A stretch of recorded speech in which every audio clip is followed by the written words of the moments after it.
Okay, so what I did here was I took my skill saw, or not skill saw, my Sawzall, and I cut a couple of lines around the right at the top, about an inch down from the top of the barrel. Just cut a couple lines into it. And this was before I burnt the barrel. There's still a little bit of oil in it. So I did that carefully, not to heat it up too much. And then once I got a spot cut, I got just some snips. Went around, snipped it, snipped up, snipped it, snipped up, snipped it, snipped up. So I did all that, took the top off, burnt the barrel really good, got rid of all that oil and paint. And then I went and took the top and cut all those little snippets off. They look like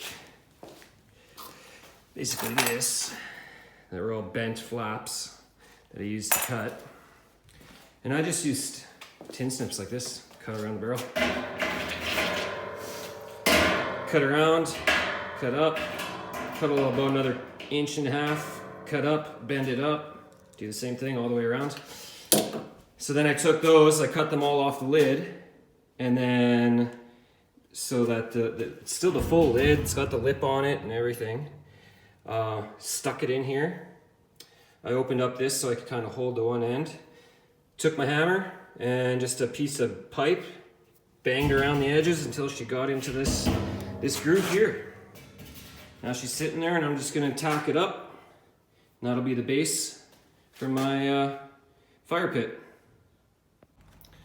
All right, I got her tacked up on the inside, just a few spots. And I got my door measured up. And I cut her out with the zip disc. Yeah, let's see if she pops out here and what it looks like inside. Alright, pretty much perfect.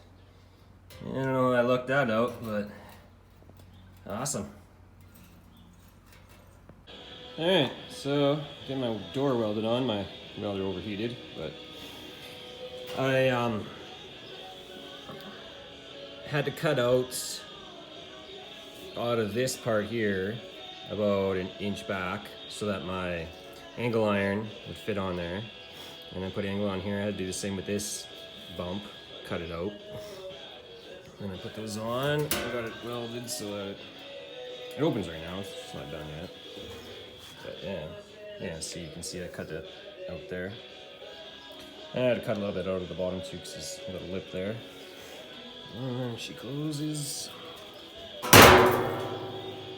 Yeah, coming together so far. Alright, so I got my door welded up. I put some air vents in here. A flap I can bring down. Put a bunch around the bottom of the door too, about 1 inch apart. Got my little handle here. Latch it. And then cut my hole in the top for some air duct, or for my chimney. So basically what I did was trace this and got it as tight as I could, just a tiny bit bigger. See how there's like this little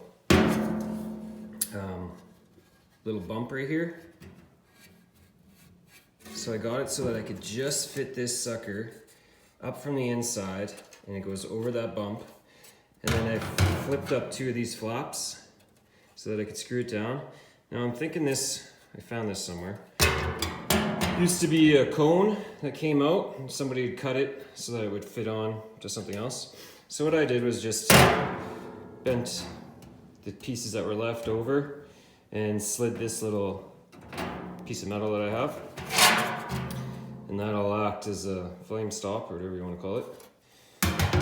And yeah, and then after that sits on there, then I can put my actual chimney over top of it.